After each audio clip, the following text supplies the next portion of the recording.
So what is unemployment? Unemployment is a situation where people of working age are willing to work at the going wages but do not get jobs is known as unemployment. So what is the government doing about it? So the government introduced National Rural Employment Guarantee Act, that was 2005.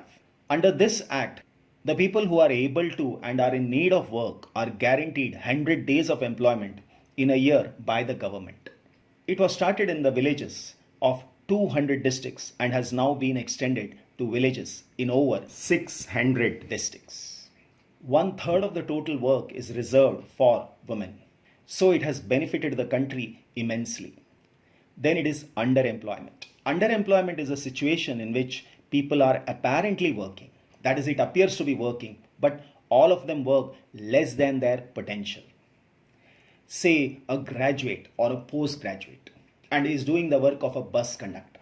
Then we will say that he is underemployed. Then comes disguised unemployment. Disguised unemployment is a kind of unemployment in which there are people who are visibly employed but are actually unemployed. In such a situation, more people are engaged in a work than required. Like in the agriculture sector, nearly 50% of the population is engaged. Whereas this work can be done by 5% of the population. And 45% of the people are in villages and into agriculture because they don't have any other jobs.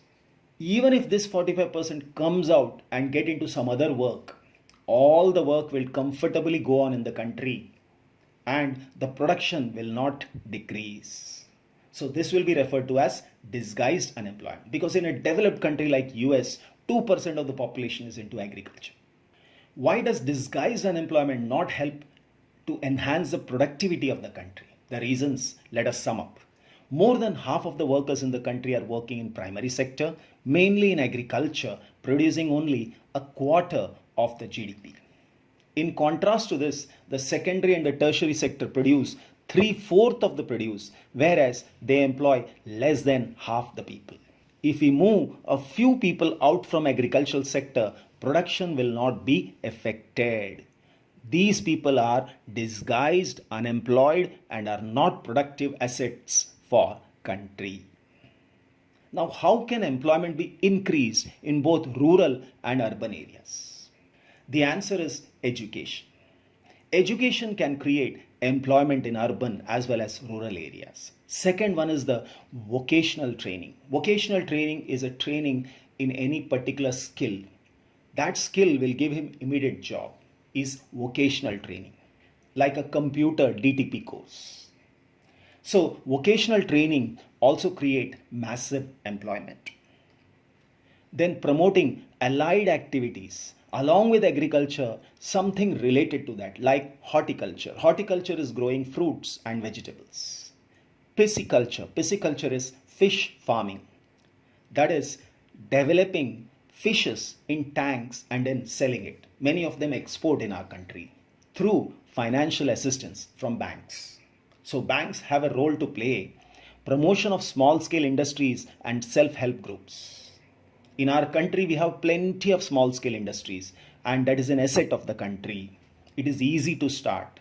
Banking in rural areas to help in the growth of primary sector and ultimately create employment. The reason is these poor people in the rural areas take money from zamindars and they always remain in debt. So only when the banks intervene in these rural areas, the people will be helped out and they can become self-employed. Programs like NREGA and NRLM generate employment. So these are the ways in which employment can be increased in the country. Now coming to the next part, and that is we learn about organized and unorganized sectors. Talking about organized sector, what is an organized sector? It is an enterprise that is registered by the government and follow rules and regulations. The terms of employment are regular and assured. And it is called organized because it follows the formal procedures. The good thing about this enterprise is that there is security of job, there is security of employment. There are fixed number of hours, and once that time is out, you can come out and go home. Workers are paid overtime if they work more. And they also get benefits such as payments during holidays, provident fund and pension on retirement, gratuity. Gratuity is a big amount that is given to a person once he retires from a job. Generally, it is 20% of what he has earned. Then, medical benefits and safe working environment.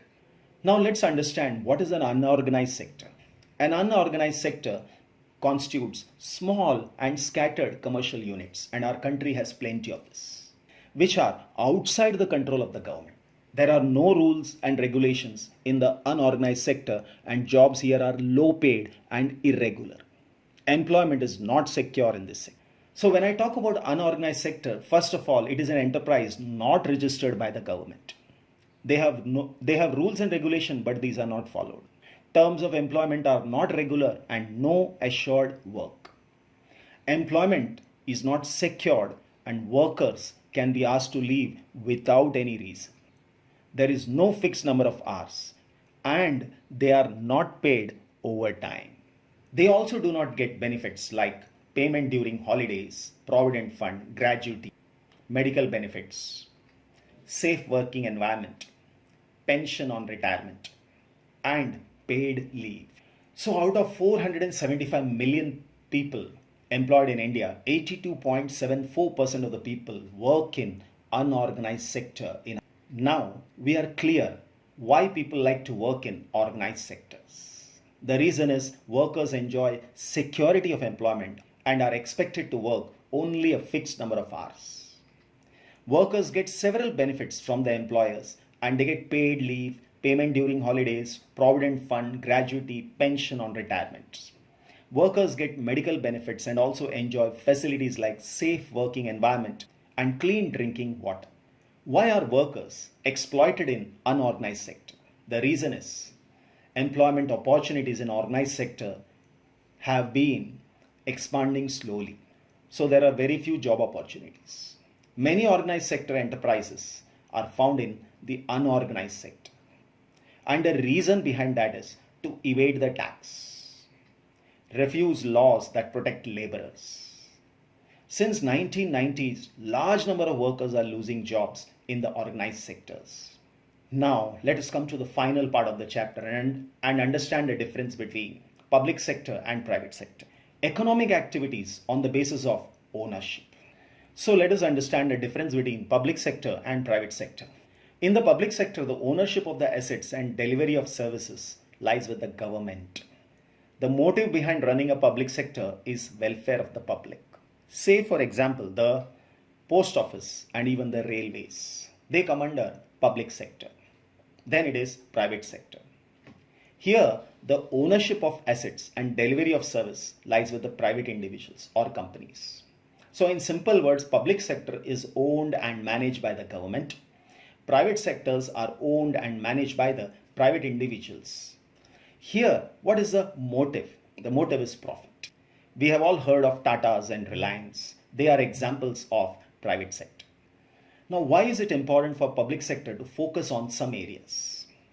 Several things are needed by society, but which the private sector will not provide at a reasonable cost, like construction of roads, bridges, railways, harbors, generating electricity, and irrigation.